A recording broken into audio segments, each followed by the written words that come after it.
D'abord, un commentaire d'un auditeur qui est probablement dans son auto, puis il a pas mis le volume assez haut. Il aurait fallu monter le volume, comprendre ce qu'on a dit. Écrit « Arrêtez de traiter les gens comme du M de complotistes ».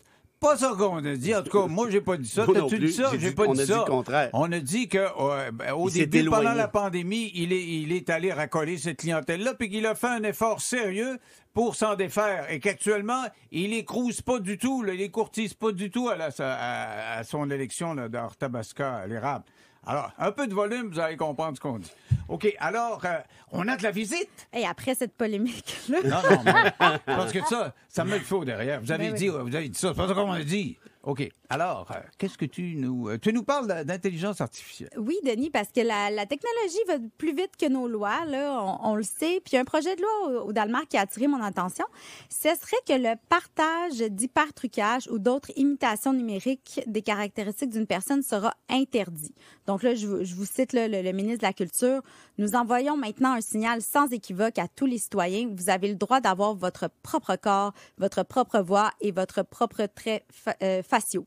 Alors, moi, j'étais comme, ben, voyons. Mais ça veut dire quoi, ça, justement? J'ai le Alors, droit d'avoir mon nez. Je suis heureux. Mon nez m'appartient. Alors, c'est pour contrer l'hypertrucage. Là, j'ai demandé à Raviport, qui est associé en intelligence artificielle et données chez Deloitte, de nous expliquer un peu c'est quoi. L'hypertrucage audiovisuel, c'est une vidéo ou une photo qui est truquée à l'aide de l'intelligence artificielle générative. On va remplacer soit le visage, la voix d'une personne, soit par ceux d'une autre, ou ça peut être aussi un discours différent.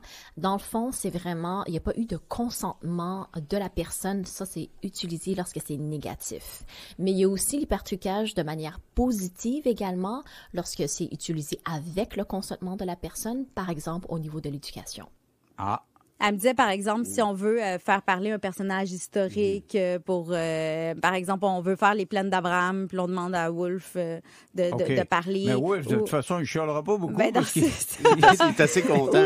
Il est assez tranquille. Au cinéma, ça peut être aussi utilisé de façon positive pour la reproduction plus jeune ou plus vieille de l'acteur, par exemple. Mais avec ça, mais pour un citoyen, ça ne change rien. Là. Ben, c'est parce que on l'a vu au niveau de la musique, qu'on a vu apparaître des artistes morts dans des chansons, là, Tupac, Whitney Houston, il y avait question de droit d'auteur, mais au-delà de ça, de la moralité.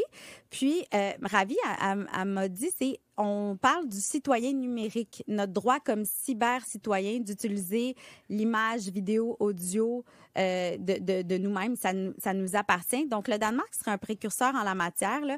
Si une personne s'aperçoit que son visage, son corps ou sa voix a été utilisé par une plateforme en ligne sans son consentement, la loi permettrait plus facilement la suppression des données à la demande de la victime. Mais ça, encore faut-il que la suppression des données, ça soit, il y a un contact entre ceux qui font ça, là.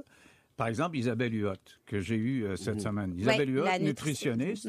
Ils ont volé son image, ils imitent sa voix, ils imitent son visage. Et elle réclame, elle vend un produit, puis elle réclame de l'argent. Puis il y a des gens qui ont payé. Et elle écrit à Meta, à la compagnie Zuckerberg, qui vaut des centaines de milliards. Personne ne lui répond. Il n'y a pas de numéro de téléphone, puis quand tu écris, l'intelligence artificielle te répond une banalité, et il laisse ça, c'est là. Ben oui, parce que c'est ça. Est-ce que le gouvernement, dans ce cas-ci, aura les reins assez solides là, face aux géants du numérique, comme vous le dites? Puis, tu sais, dans l'Union européenne, l'hypertrucage n'est pas interdit. Là. C'est juste au Danemark que c'est interdit. Ils demandent plus de transparence. Comme ils disent, faut dire ceci a été généré par l'IA ou un filigrane en vidéo pour dire on a utilisé telle donnée. Parce qu'on le voit, là, dans des fois, il y a des fausses vidéos porno où on a pris le visage de personnes contre leur gré ou des vidéos politiques. Donc, c'est une protection contre la désinformation. J'ai demandé à Ravi pour créer là, de l'hypertrucage si c'était bien compliqué. Là, elle nous donne des détails. J'ai déjà utilisé moi-même des outils, par exemple HeyGen. HeyGen, qu'est-ce que je devais mettre? C'était 2 minutes de vidéo avec mon visage, où est-ce que je parle. Donc, il y a le côté visuel et il y a aussi le côté de la voix. la voix, ça prend plus de temps, ça prend environ 4-5 minutes pour être capable d'avoir un clonage. Donc, c'est clair que plus qu'il y a des données et des données de qualité, dans ce cas-ci au niveau audio et visuel, plus que l'hypertrucage en termes de vidéo et audio va être réaliste. Ah bon, ça veut dire que quelqu'un qui travaille dans le public, donc sa voix est connue, c'est plus facile à travailler que quelqu'un à qui tu entends le message sur son répondeur. Oui, exactement. Comme vous, Denis, ça serait plus facile. Oui, ça serait plus facile. Ouais. C'est mieux documenté. Mais le Danemark disait, on fait une exception pour les satires ou les parodies pour respecter la liberté d'expression. Mais là, je me dis, je comprends, là, mais ça reste que c'est flou, en maudit, là, quand on veut aller en cours et avoir des amendes, être sévère envers ces gens-là. Mais j'ai parlé à Maître Frédéric Letendre, là, qui est spécialisé en droit des technologies, puis il me disait que de facto, au Québec, on serait protégé parce que dans le Code civil, on a une protection de droit à l'image. Maître Bérard, oui, qu'en madame, dites-vous? oui. J'aime pas ça quand tu m'appelles de même, ça met de la pression. Mais oui, on est protégé au Québec, ça c'est sûr. Mais ce que j'ai compris de la loi, du projet de loi au Danemark, puis c'est vraiment intéressant, hein, c'est que ça va faciliter la preuve. C'est que tu obtiens donc un droit d'auteur sur ton nez, ta face, ton ci puis ton ça.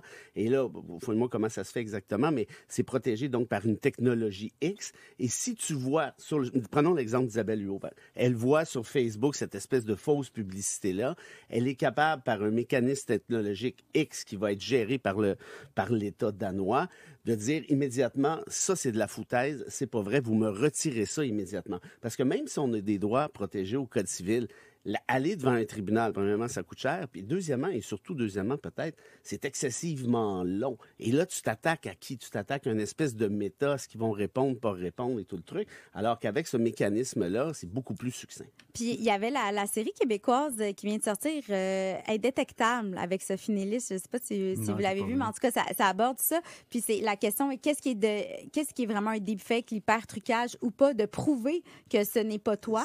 Des fois, c'est compliqué. Fait que la loi danoise, c'est de faciliter tous les moyens de preuve possible. Et ça serait bon pour le Québec aussi. Écoute, à 100 000 à l'heure, parce que je le répète, t'as beau dire, hey, c'est pas moi, c'est pas vrai cette histoire-là. Après ça, prouve-le. Quand Meta répond même pas à tes appels, répond pas à tes courriels, c'est Isabelle a dit, c'est une intelligence artificielle qui répond à des banalités. Fait que le dommage est causé puis perdure dans le temps. Parce que à Montréal, on a la Déclaration de Montréal pour un développement responsable en intelligence artificielle. Ça, c'est pour orienter le cadre éthique là, de la transition numérique. Il y avait 10 grands principes comme le bien-être, le respect de la vie privée, de l'autonomie, mais la vérité, c'est que c'est pas respecté. Là. Les organisations l'ont signé. On voit qu'il y a un mouvement pour mettre des balises, mais tant que ça sera pas au niveau législatif, je pense pas que on va vraiment avoir un réel ça pouvoir. prendra un amendement au Code civil. OK, donc pour l'instant, au Québec, notre nez nous appartient moins qu'au Danemark. Non. Ton nez t'appartient autant que si t'avais un nez danois, sauf que faire la preuve que c'est ton nez va être beaucoup plus facile au Danemark. À partir d'aujourd'hui, mon nez m'appartient. Voilà. OK, mais c'est quand même fou, pareil. On est rendu, on fait des débats. On se serait écouté. Mettons-nous, il y a 20 ans, puis de quoi il parle? C'est l'air de trois fêlés. C'est la vie des temps modernes. Merci à vous deux. Merci. Tu vas aller te reposer, mon Frédéric. Oui, je vais me coucher à demain. OK, au retour, nous allons parler avec Louis Lacroix, des premiers ministres qui se sont réunis, là, puis ça vient de se terminer. Il va faire le point avec nous sur les discussions qui ont eu lieu en Ontario. Après les nouvelles.